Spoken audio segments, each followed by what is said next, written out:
La question du jour. Faut-il faire croire au Père Noël?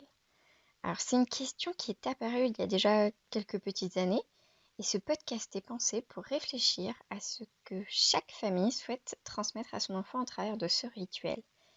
Je suis Marie Michalak, fondatrice de Pédagogie Nouveau Souffle et du podcast du même nom, pour partager les questions de parents afin de construire une éducation consciente, confiante et évolutive.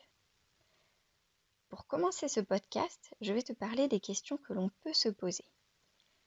La première question. Pourquoi fait-on du Père Noël un bonhomme magique qui observerait les enfants pas sages?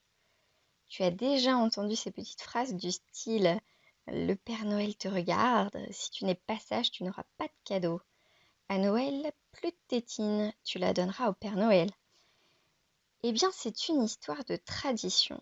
Au jour de la fête de Saint-Nicolas, le 6 décembre, en Grande-Bretagne, aux Pays-Bas, en Allemagne, dans les Flandres, dans le nord et l'est de la France, les enfants cirent leurs chaussures pour les déposer au pied de la cheminée, car Saint-Nicolas passe et distribue des cadeaux. Mais il ne les distribue qu'aux enfants sages. Lorsque Saint-Nicolas frappe à la porte des maisons, il est toujours suivi du Père Fouettard, un moine vêtu de noir qui porte le sac de cadeaux et un bâton pour punir les plus vilains. Cette origine est donc bien ancrée dans les pratiques autour de la fête de Noël.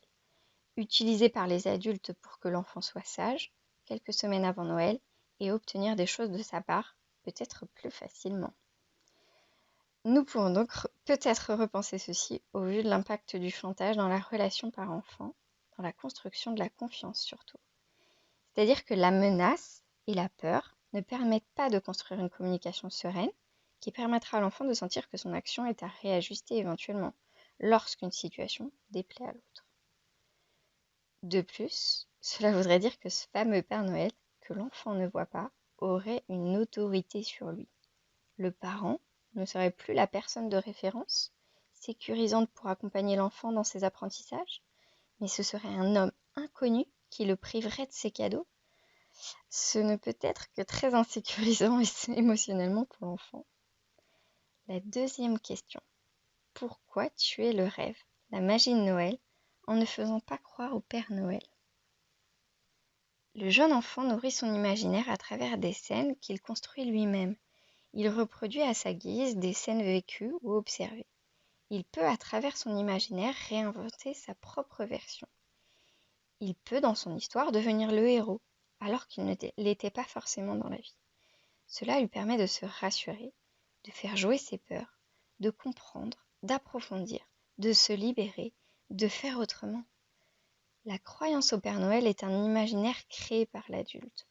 L'enfant croit en l'adulte. Il a une totale confiance et ne peut penser que ce que l'adulte lui dit est possiblement faux. Il le croit vraiment, sans aucun doute, jusqu'au jour où des mots, des gestes vont amener ce doute, à partir du moment où il comprend que le réel et l'imaginaire sont deux choses différentes. Il fait des liens et pose cette question. Est-ce que le Père Noël existe vraiment? Avant cette période, vous pouvez raconter tout ce que vous voulez, il vous croira, même si sans faire exprès vous lâchez le secret. Il n'y prêtera même pas attention. Ce qui m'amène à cette troisième question. Pourquoi dire à son enfant que le Père Noël existe alors qu'il peut de lui-même créer sa propre histoire au travers de l'imaginaire, des livres et des légendes? Pourquoi dire que c'est réel?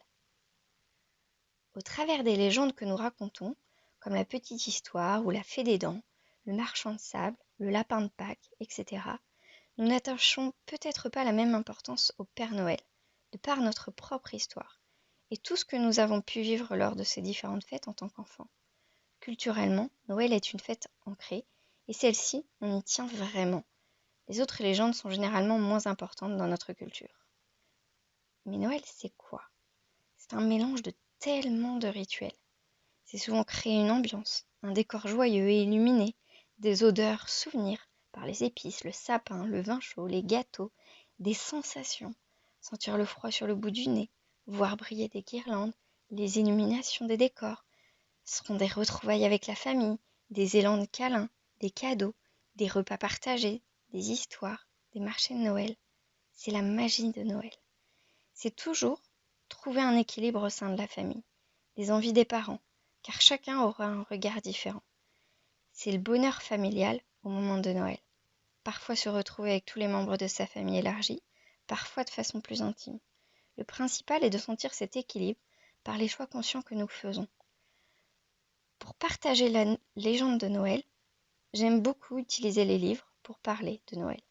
Offrir une variété d'apports autour de cette légende. L'enfant ressortira ce dont il a besoin à ce moment-là.